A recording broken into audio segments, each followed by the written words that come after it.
Welcome to the Steel Studio Podcast. We're here with Rick Mooney. This is war! This is war! Ravens are going down! And Mike Mooney. Because these Browns fans, they're like hemorrhoids. Here's the Steel Studio Podcast. Welcome back to the Steel Studio, everyone. I hope everybody's holidays were good. We took a week off since Week 17 was pretty much meaningless for the Steelers. Chad, we're looking at the Browns making the playoffs for the first time in 18 years. That's pretty cool for them, I guess. I know we prefer years where they don't make it, but that's okay. How excited do you think they are? And, what's the overall expectations for them in the postseason from a fan's perspective and from a team's perspective? I think overwhelmingly there's a lot of excitement. 18 years is an awful long time. There's a lot of Browns fans that have never seen the team in the playoffs. I think Browns fans are a different bunch. So there's the people that think, they're going to win the Super Bowl every year, regardless. Then there's the people that look at it a little bit more closely and, are just a little bit sad with the state of the team right now with the COVID outbreak and matching up against a really good Steelers team without a lot of key pieces. So I think there's some tempered expectations, but I think there's still a lot of excitement, extra football for the first time in a really long time. Yeah, thankfully, Chad, there were no more positive cases as of today, so maybe there won't be any more, and we can get this game in without any more interruptions or changes from this preview. Let's hope so. Baker Mayfield has improved in Stefanski's offense, no doubt about that. What are your thoughts on him? Is he a franchise quarterback? You guys asked me this earlier in the year, and I was a pretty firm no, but I think my opinion has changed at this point. I think he's taken a lot of growth steps. I think he's getting there. I think he's very close. I want to see what he does in the playoffs. I want to see, does he take care of the football? Does he make the big throws? Or, are we back to multiple interceptions a game? I think it's a big game for him, just statistically wise. I would lean towards re-signing him and giving him a contract now. I think he's closer to being a franchise quarterback than he is to be on the other end of that. So I think he's making very positive strides. Yeah, he made some big plays with his legs last week. Should we expect the Browns to go back to that this week? It seems like the Steelers in the middle of the defense a little weak with that part of it. I think they're going to pull out all the stops this week. I think Baker's nothing if he's not an intense competitor, and I think he's going to be willing to put his body on the line a little bit if he thinks it's going to help his team win games. So I'd expect a little bit more of the run game and the bootleg than what you've seen in the regular season for sure. Hey, Chad, I want to talk a little bit about Nick Chubb. He's obviously an amazing player, and he's had a great season. He had over 100 yards last week and was out the first time he played earlier in the season. Do you expect him to be a little bit more featured in this matchup?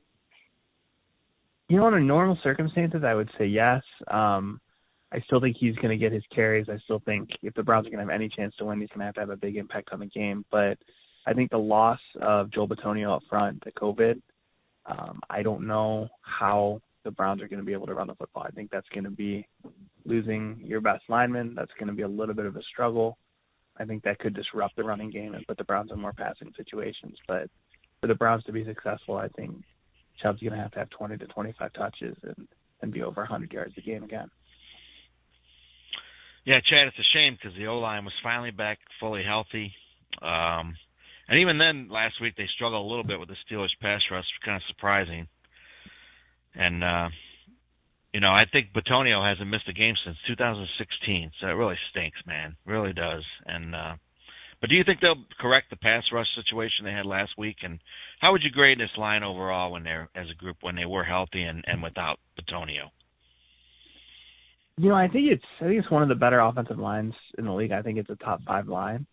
I think they're going to make efforts to correct the pass rush. I think doing that without two very key players in Cam Hayward and TJ Watt, getting that much pressure and then putting those two back in the defensive line is a scary situation. But I think, 2 practices in 2 weeks for the Browns is really what they're looking at. So you can only do so much over a Zoom call, and preparing for the Steelers is tough enough without really having those walkthroughs and having those practice situations. So I think that's a lot of it.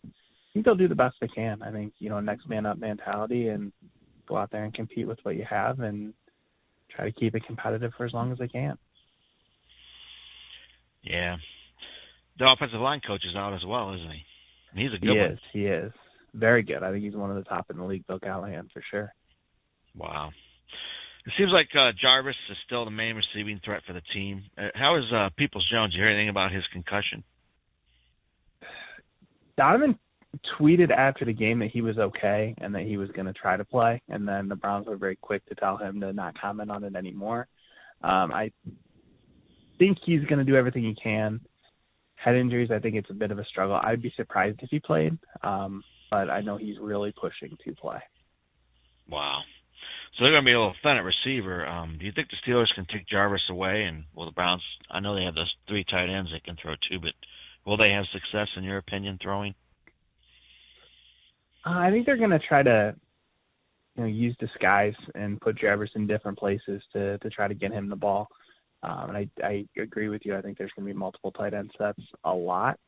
I do anticipate them doing a better job of taking Jarvis away, especially if Joe Hayden's in the lineup. I think not having Hayden was critical and Jarvis playing well. Very thin at receiver with Cardell Hodge going out with COVID, and then the drag racing incident with Rashard Higgins. Who knows what, if any, discipline is going to come to him, as well as Jedrick Wills was involved in that. There were some drugs involved there too, so there could still be some discipline coming down, and those two might not play. Haven't heard either way on that. I didn't even hear about that. What happened? That's crazy. Yeah, so Higgins and Jedrick Wills got arrested in Westlake for drag racing, and there was marijuana in Higgins' car. I don't know if there was any in Will's car or not, but they were both cited, and that just happened within the last couple of days. So the Browns really haven't said one way or the other if there's going to be discipline faced there, if it's just a fine or internal stuff. Yeah, Patrick Chung had a house full of cocaine. He got away with it, so they should be out. Yeah, it's kind of funny. They were going like 140 miles an hour at 9 in the morning. I mean, you're obviously going to get caught at that point in time. But that was my next question. You took it right out of my mouth. I was going to ask if you thought they were going to be removed from the game. But, somebody else that's not going to be in the game is Vernon. And how big of a loss is that for this team? That's huge. I mean, ruptured Achilles, he was really coming on, and he was really playing well and complimenting Myles Garrett quite a lot. And losing him hurts. And I think he finally started to be the player that John Dorsey thought he traded for last year. So big loss. They'll have Adrian Claiborne, Porter Gustin over there, but both of them are decent players, but they're nowhere near the quality of Olivier Vernon, and it just hurts the depth. Myles has also been, not playing as many snaps due to the struggles coming back from the COVID as well. So be really thin at the defensive end position. Do you think he's healthy? I mean, it seems like he's got something going on. I don't think he's healthy. I think, there was reports that he could barely get out of bed for weeks when he had COVID. So I think it did some damage. I'm obviously not a doctor. I don't want to speculate too much, but I think that getting the lungs back to what they were for him, I think, has been a little bit of a struggle. I think it's been tough for him. I think he's out there gutting it out, but it's tough. You can definitely tell a difference. It looked like he was holding his arm or something. His arm on the sideline. His arm was hurting, his shoulder or something. He had a little bit of a stinger in the shoulder, but I don't think that's going to be too much of a concern for this week for him. Hey, Chad, the linebackers seem to be around the ball more than we expected last week. Who's the best linebackers on the team, and will the Browns blitz, or do you think they're going to rely on the front four to get pressure? I think they're going to blitz a little bit more this week. I think a lot of that game plan is going to depend on if Denzel Ward is back, if they think they can cover in the secondary or not. But you can't leave Robert Jackson out there on an island like they did last week and expect the same thing not to happen. So I look for more blitzes. As far as the linebackers, I've been really impressed with Sione Takitaki. He was a higher round draft pick that really didn't do much last year. He's really starting to improve. Average to slightly above average linebacker, but He's playing well, and Jacob Phillips, the rookie out of LSU, is another one that's playing really well, really fast around the ball, flies around the field. He made a couple of decent plays against the Steelers, and actually tonight they announced that B.J. Goodson got activated off the COVID list, so he'll be back and give a little bit more depth to that linebacker unit. I'll tell you what, man, you got to give Joe Woods credit with this defense. I mean, they don't have a lot of players, and he's just made them, stay in games and stay in competitive. It's really a great coaching job by him. I agree. I think there's a lot of holes on that defense, and to put a defense together that they can make the playoffs with the few amount of playmakers that he has, my hat's off to him, and I really can't wait to see what he's going to do when he gets some competent players at different position groups. The secondary, Chad, seems banged up. Any word on Ward? Did he have symptoms? And if not, who will start at corner and safety this week? So Ward is said to be asymptomatic. There's a lot of buzz Sunday that he was going to be able to come back if it was a Sunday game. If it was a Saturday game, he would not. So I look for him to be activated either late Saturday night or early Sunday morning, as long as there's no setbacks for the COVID. If he doesn't play, Robert Jackson will probably start again. There's also the chance Kevin Johnson was on the COVID list. There's been literally no updates on him whatsoever. So if he gets brought back and Ward somehow doesn't play, he would potentially start above Jackson. But I definitely look for Ward to be back. As far as safety, there's also talk that Andrew Sendejo is going to be back.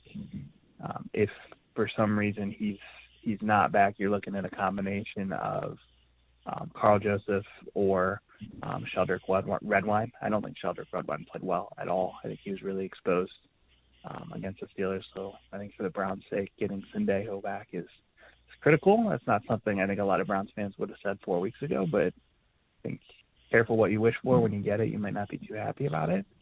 But you're right, it's very banged up. There's also, Greedy Williams was talking about playing this week kind of out of nowhere. I haven't heard much from Greedy in the last year, but he's talking about wanting to give it a shot.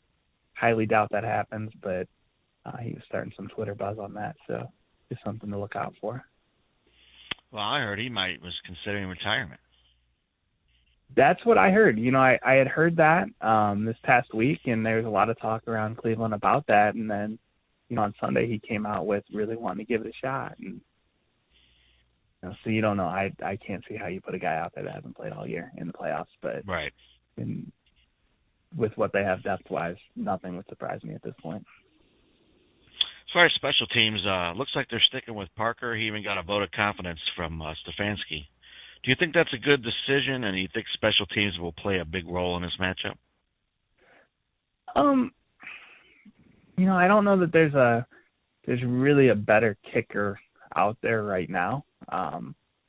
So just for the sake of him being used to the hold or him being used to the way that they run the special teams, I'd probably stick with him. I definitely think that they need to address the kicker position in the offseason. He has not been good. I don't see special teams being a huge key. I just don't see the game being that close. I really don't think it's going to come down to that. I don't think any Browns fan really wants it to come down to a Cody Parkey kick, because history tells us that's not going to end well. Ended poorly for the Bears. Sure did. Clear that doink the clown music anytime you want. Well, as always, Chad, we asked for a prediction. Who you got on this one? I think the Steelers win pretty comfortably. I think the Browns will find a way to keep it close early. Then the Steelers will kind of run away with it end of the second quarter and into the second half. We'll take it. So who's your favorite to represent the AFC and the NFC when it comes to the Super Bowl? It's a great question. I think right now, I'm leaning towards the Chiefs. I just don't see. Still think it's going to be a Chiefs and a Steelers championship game, but Chiefs are just playing really well right now. I still have concerns about the running game if Clyde Edwards-Helaire can get back, but I'm leaning that way. And then it's tough to go against Green Bay and Lambeau. I still wouldn't bet against Tom Brady if he gets there, but I think Chiefs and the the Packers are probably my picks right now. We'll see. I don't know. Somebody could beat the Chiefs. I think that either the Titans or the Ravens could take them. Somebody else can knock them out for us. It's very possible. I wouldn't want to play the Ravens right now. I'll tell you that. They're playing really well. That's not a team that I'd want to play. But they are playing their kryptonite, the Titans. Let's hope they can take care of them. That is very true. It'll be a good game. Well, thanks, Chad, and enjoy the game. I know you're a lifelong Browns fan, and sorry you had to go through this, and hopefully you're right. If not, we'll have to start a Browns podcast starting next week. All right. Hey, thanks, guys. Good luck this week, and enjoy Chad. the games, all right? No problem. Thanks, buddy. Bye. I'm so lost in a world of black seas now. Lost in the water, got me looking for the keys now. I don't know myself, I probably switch up on my G's now. I drink half the bottle just to dash away the fees now. I chose all these things, I know. I take all the blame, I put it on me, I know. All these goofy niggas trying to block me, I know. All these fake goons say they run the fucking code. Drama.